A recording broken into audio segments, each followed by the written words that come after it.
MTV news Kannada ವಾಹಿನಿಗೆ ಸ್ವಾಗತ. ಕೋಟಿ ಪ್ರಯತ್ನ ಮಾಡಿದ್ರೂ ನಿಮ್ಮ ಮುಖ್ಯಮಂತ್ರಿ ಹುದ್ದೆ ತಪ್ಪಿಸಲು ಯಾರಿಂದಲೂ ಸಾಧ್ಯವಿಲ್ಲ. ಹಾಗೆ ನೀವು ದೇವಸ್ಥಾನಕ್ಕೆ ಹೋಗೋದ್ರಲ್ಲಿ ತಪ್ಪಿಲ್ಲ ಎಂದು ಮಾಜಿ ಸಿಎಂ ವೀರಪ್ಪ ಮೊಯ್ಲಿ ಡಿಸಿಎಂ ಡಿಕೆಶಿ ಪರ ಬ್ಯಾಟ್ ಬೀಸಿದ್ದಾರೆ. ಉಡುಪಿ ಜಿಲ್ಲೆಯ ಕಾರ್ಕಳದಲ್ಲಿ ಭಾನುವಾರ ಆಯೋಜನೆಗೊಂಡಿದ್ದ ಕಾಂಗ್ರೆಸ್ ಕುಟುಂಬೋತ್ಸವ ಕಾರ್ಯಕ್ರಮದಲ್ಲಿ ಡಿಕೆಶಿ ಇದ್ದ ವೇದಿಕೆಯಲ್ಲೇ ಮೊಯ್ಲಿ ಈ ಮಾತು ಹೇಳಿದ್ದಾರೆ. ಕುಟುಂಬೋತ್ಸವದಲ್ಲಿ ಅಭಿನಂದನೆ ಸ್ವೀಕರಿಸಿ ಮಾತನಾಡಿದ ಮೊಯ್ಲಿ, ಡಿಕೆ ಶಿವಕುಮಾರ್ಗೆ ಪ್ರಥಮ ಬಾರಿ ಎಂಎಲ್ಎ ಟಿಕೆಟ್ ಕೊಡಿಸಿದವ ನಾನು. ಇವತ್ತು ಅವರು ಯಶಸ್ವಿ ನಾಯಕರಾಗಿ ಕರ್ನಾಟಕದಲ್ಲಿ ಮೂಡಿ ಬಂದಿದ್ದಾರೆ. ಅವರು ಸದ್ಯದಲ್ಲೇ ಮುಖ್ಯಮಂತ್ರಿ ಆಗಬೇಕು. ಕಾರ್ಕಳ ಗೊಮ್ಮಟೇಶ್ವರನ ಪುಣ್ಯಭೂಮಿ. ಅವರು ಗೊಮ್ಮಟೇಶ್ವರನ ತರಹ ಬೆಳೆಯಲಿ.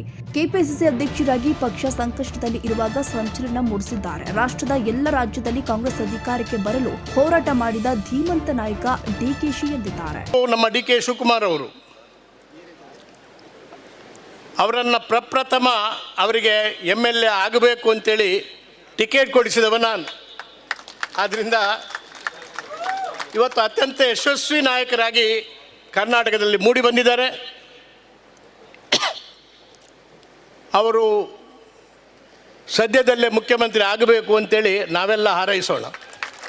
ಯಾಕಂದರೆ ಕಾರ್ಕಳ ಪುಣ್ಯಭೂಮಿ, ಗೊಮ್ಮಟೇಶ್ವರನ ಊರು. ಅವರು ಗೊಮ್ಮಟೇಶ್ವರನ ಥರ ಬೆಳೀಲಿ. ಇಡೀ ಇವತ್ತು ನಾವರು ಕರ್ನಾಟಕದ ಪ್ರದೇಶದ ಕಾಂಗ್ರೆಸ್ ಸಮಿತಿಯ ಅಧ್ಯಕ್ಷರಾಗಿದ್ದರೂ ಕೂಡ ಕಾಂಗ್ರೆಸ್ ಸಂಕಷ್ಟದಲ್ಲಿರುವಾಗ, ಅಪಾಯದಲ್ಲಿರುವಾಗ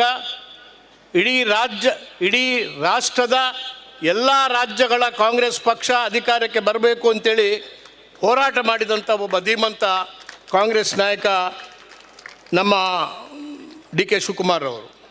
ಡಿ ಕೆ ಶಿವಕುಮಾರ್ ಅವರು ಹೇಳತಕ್ಕಂಥದ್ದು, ಒಳ್ಳೆಯ ನಾಯಕತ್ವ ಕೊಟ್ಟಿದ್ದೀರಿ, ಪಕ್ಷವನ್ನು ಸಂಘಟನೆ ಮಾಡೋದ್ರಲ್ಲಿ ಪ್ರಾಥಮಿಕ ಆದ್ಯತೆಯನ್ನು ಕೊಟ್ಟಿದ್ದೀರಿ. ಯಾರು ಇದರ ಬಗ್ಗೆ ಹೇಳಿಕೆಗಳು ಬರ್ತಾನೆ ಇದ್ದಾರೆ, ಹೋಗ್ತಾನೆ ಇದ್ದಾರೆ. ಆದರೆ ನೀವು ಮುಖ್ಯಮಂತ್ರಿ ಆಗುವುದನ್ನು ಯಾರಿಗೂ ತಪ್ಪಿಸಲಿಕ್ಕೆ ಆಗುವುದಿಲ್ಲ. ಯಾರು ಅದರಲ್ಲಿ ಆತಂಕ ಪಡಬೇಕಾದಂಥ ಅವಶ್ಯಕತೆ ಯಾರಾದರೂ ಟೀಕೆ ಮಾಡುವ ವೈಯಕ್ತಿಕ ತೃಪ್ತಿಗೆ ಅದನ್ನು ಟೀಕೆ ಮಾಡಬೇಕೇ ಹೊರತು, ಆದರೆ ನಮ್ಮ ಡಿ ಕೆ ಶಿವಕುಮಾರ್ ಮುಖ್ಯಮಂತ್ರಿ ಆಗುವುದನ್ನು ತಪ್ಪಿಸಲಿಕ್ಕೆ ಆಗುವುದಿಲ್ಲ. ಹಾಗಾದರೆ ಅದು ವರ ಯಾರು ಕೊಡತಕ್ಕಂಥ ವರ ಅಲ್ಲ, ಅವರು ಸಂಪಾದನೆ ಮಾಡತಕ್ಕಂಥ ಒಂದು ಶಕ್ತಿ, ಅದು ಮುಖ್ಯಮಂತ್ರಿ ಪದವಿ. ಆದ್ದರಿಂದ ಇಂಥ ಒಂದು ಸಂದರ್ಭದಲ್ಲಿ, ಅದು ಕೂಡ ಕಾರ್ಕಳದ ಪುಣ್ಯಭೂಮಿಯಲ್ಲಿ ಈ ಮಾತನ್ನು ಹೇಳುವಾಗ ಇದಕ್ಕೆ 100ಕ್ಕೆ 100 ಸತ್ಯ. ನಾನು ಹೇಳೋದಿದ್ರೆ ನೀವು ಮಾತ್ರ ಪ್ರತಿಕ್ರಿಯೆ ಕೊಡಬಾರ್ದು ಯಾವುದಕ್ಕೂ. ಈ ಮುಖ್ಯಮಂತ್ರಿ ಪದವಿ ವಿಷಯದಲ್ಲಿ it is A settled matter. ಇದು ತೀರ್ಮಾನ ಆಗಿಬಿಟ್ಟಿದೆ, ಜನರ ಮನಸ್ಸಿನಲ್ಲಿ ತೀರ್ಮಾನ ಆಗಿದೆ, ನಮ್ಮ ಇತಿಹಾಸ ತೀರ್ಮಾನ ಮಾಡಿದೆ. ಅದರ ಯಾರಿಗೂ ತಪ್ಪಿಸಿ ಇವತ್ತು ಅಥವಾ ನಾಳೆ, ಅದಕ್ಕೆ it's A matter of time ಅಷ್ಟೇ.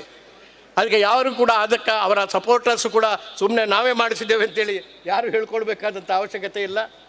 ಅಥವಾ ಇವತ್ತು ಇದು ಆಗಬಾರ್ದು ಅಂತೇಳಿ ತಪ್ಪಿಸ್ಕೊಳ್ಳಿಕ್ಕೆ ಅದು ಇವತ್ತು ಯಾವ ಕೋಟಿ ಪ್ರಯತ್ನ ಮಾಡಿದರೂ ಕೂಡ ಯಾರಿಗೂ ಕೂಡ ಅದು ಸಾಧ್ಯ ಆಗುವುದಿಲ್ಲ ಎಂಬುದನ್ನು ಕೂಡ ಸ್ವತಃಸಿದ್ಧ. ಆದ್ದರಿಂದ ಭಾಳ ಸಂತೋಷ.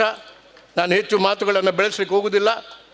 ಆದರೆ ಇವತ್ತು ಪಕ್ಷದ ಸಂಘಟನೆ ತಳಮಟ್ಟದಲ್ಲಿ ಆಗಬೇಕಾಗಿದೆ. ಅದನ್ನು ಆ ಕ್ರಿಯೆಯನ್ನು, ಕೆಲಸವನ್ನು ಮಾಡಲಿಕ್ಕೆ ಪ್ರಾರಂಭ ಮಾಡಿದ್ದೀರಿ.